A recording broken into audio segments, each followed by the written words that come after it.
All right, we're back with our second episode after the pilot was such a raging success.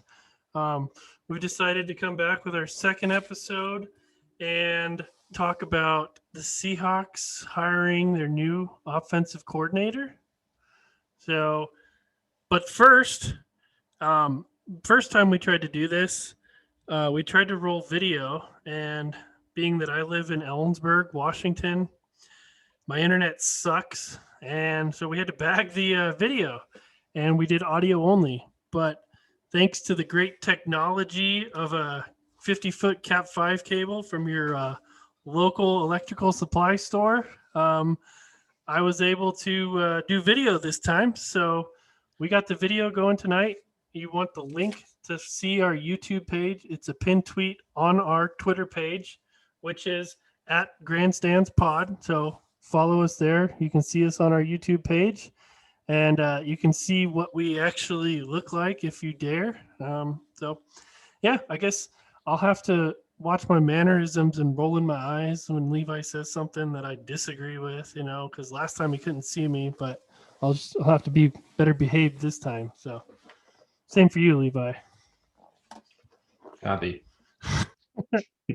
All right, well, let's roll into it. Big news was that we hired a new offensive coordinator. We probably were rumored with what? There was like 10 different names that they probably threw out there throughout the whole search. And yeah, the list got really long. Yeah, guys that were former head coaches, guys that were former offensive coordinators, guys that have never called plays, guys that are passing game coordinators, and I guess we settled on a guy who's never called plays in the NFL, so that's interesting. And he's never been an actual offensive coordinator. So, Pete must like what he sees. Yeah. I think the biggest thing that we can kind of take away from it is it seems like they're not going to go to this ground and pound that Pete talked about at the end of the year. It seems like this is a kind of guy that's going to mix things up a little bit more than we all had thought, and I guess that we had hoped. And so since he was part of the Rams for the last 4 years, what do you hope to see from their offense, that we might bring in and do with a better quarterback? Yeah, I think that's a good question. I don't know. I think the thing I keep coming back to, at least today, is the offense. The Rams offense we saw last year wasn't the same as we had the previous few years. It definitely wasn't the Super Bowl offense. But you think back to the wild card game when they beat us, and it was a very Pete Carroll type game on their part, where it was run the ball, control the clock, and take advantage of some play action when you have the chance. I am excited to see the run game kind of back at it. I'm excited to see some boots. I'm excited to see it just mixed up a little bit. I don't know. It's hard for me to think that the offense is going to be completely overhauled. The Rams offense has not looked like the Seahawks offense the last couple of years. I think the Rams, you think Sean McVay, you think getting out on the edge, Todd Gurley and the power offense and running boots off of that. And that's not really something you've seen at all for the Seahawks. You see a lot of shotgun and so it'll be interesting to see. I think what most people want is some innovation. So we'll see if we get that or not. I don't know. I mean, I look at this hire like, who the hell knows? I mean, it's true. Yeah, I have no clue. It does feel like a compromise to me. Like, it kind of feels like the best of both worlds. It feels like this is kind of the let Russ cook crowd and the Pete Carroll truthers. It's kind of where they meet. I think we are going to run the ball. I think the passing game will look a little bit different. So it'll be interesting to see what happens. I don't know that we have, at least for me, I don't know that I have a great idea what the offense is going to look like.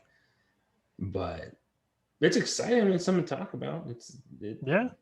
I know nothing about the guy. I mean, he's got a good pedigree. He was with the Patriots. He was with with Charlie Weiss for a little bit as well. So Belichick, Josh McDaniels, Sean McVay. So we'll see. I think that's the biggest thing. Who Like, I knows? mean, he's been with McVay for the last 5 years. He was with him for the last year in Washington, and then the last 4 in LA. So, I mean, if McVay is obviously a pretty good offensive mind. He might not be the head coach that was this huge next level offensive guy that you saw for their first 2 years. After the last two, they've slipped a little bit, but he's got something there. So hopefully this dude was able to soak up whatever he could working with him and then can implement it his own way. For me, what I think is going to be interesting is I want to see Russell under center a lot more.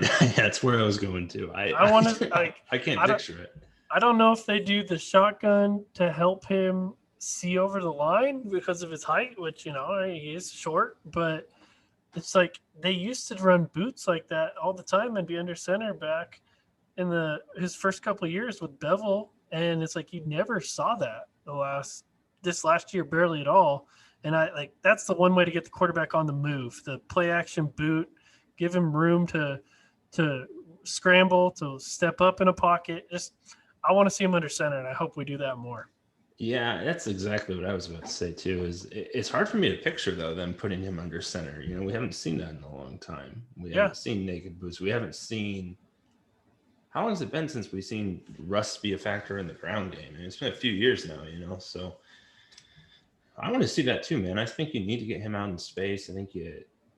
I think one thing that was shoddy that we just never had any sort of intermediate passing game.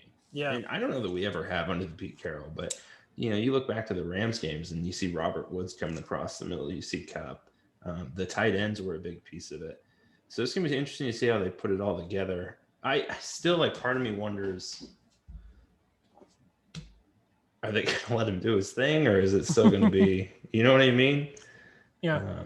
Is it going to be, all right, put your game plan together. He puts it together, and then Friday afternoon, it's got to slide through Pete Carroll's desk, and he's, we're going to take this out. We're going to take that out.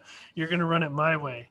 I don't think it's going to be like that, but, are they going to let him do, bring all his concepts with him and just let him run the offense, or is there going to be too many cooks in the kitchen, Yeah, I don't know, man. It's hard for me to picture the offense. I don't know. I don't know that I saw a big difference in the offense from, I'll probably get killed for saying this, but from Bevel to Schottenheimer. I mean, you know what I mean? There wasn't a huge difference. It was like supposedly this philosophy sort of change, but I don't know how much it was. And I was like, since we both mentioned Bevel, this is an offensive coordinator episode anyway. I was so roller coaster with Darrell Bevel. Like there was games when I was like, this guy's a genius. I'm glad we have him. And there's games when I was like, fire him. Don't even let him get to the locker room. Fire. It's like, so I think he was a lot better than he gets credit for. But yeah, there wasn't much of a difference when you went from him to Schottenheimer, unless you weren't expecting. If you were expecting it to be overhauled, that wasn't really going to happen anyway. Yeah, I do like the idea of just adding some different wrinkles to the running game. One thing that Dave Wyman always says on 710 is he talks about the illusion of complexity in the running game. So you get these motions and you get these checks to the line and you got crossing routes. And at the end of the day, you're just running like a basic trap play, right? So I think that, it's not going to hurt anything. No. I question how much the offense is really going to change. And I'm pretty much okay with that, to be honest with you. It's just, I don't know. We'll see, man. It'll be interesting. We also, it's kind of a weird time because we know nothing about the guy. I mean, how many people can claim to know? You know what I mean? Like, I don't think I knew his name 3 months ago. You know what I'm talking about? So it's going to be interesting. I'll be interested to see his press conference, see what he has to say. And, just kind of looking through his quotes today, like there were a few about how important communicating was to him and sharing a vision with people, which is a very Pete Carroll type theme. Yes, it is. We talked on the last episode about Pete Carroll needing to get his guy, and maybe he got him. I have no idea, but we'll see, man. It'll be interesting. He's got a ton of weapons. I mean, who wouldn't want this job? You got You got a Hall of Fame quarterback. You got 2,000-yard receivers. You might have Chris Carson. You might not, but we'll see, man. Yeah, the pieces are there. Um, the thing that the Rams had the last, well, so I kind of like, I look at the Rams and I break it into two different sections. There was the 2017, 2018, where they were lighting the world on fire. They went to the Super Bowl. And then there was the last 2 years when it was like they showed stretches, but everybody kind of caught up with them. And to me, that's like what it was is their offensive line wasn't healthy.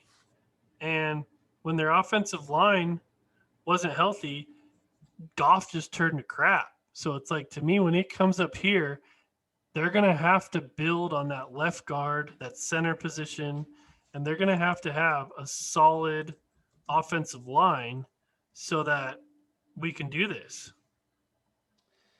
Yeah, it's gonna be interesting to see how that plays out. I would like to see the tight ends get more involved. That was one thing. It just seems like it was missing this year. You invested all this money in Greg Olson. You had Disley back that was healthy for the entire year, and it just seemed like it never. It just never took off the way you thought it would. I mean, you Yeah. invested a lot of money into Greg Olson, but yeah, just never really got to the point where I think if you would have asked me at the beginning of the year, you have Will Disley healthy for the entire season, what do you expect? It would have been more, but it never really seemed like he was incorporated into the game plan as much as, and I don't know. I mean, maybe the years before he wasn't a focal part of the game plan, but it seemed like he found his opportunities. I mean, it seemed like he saw his name called a lot more. So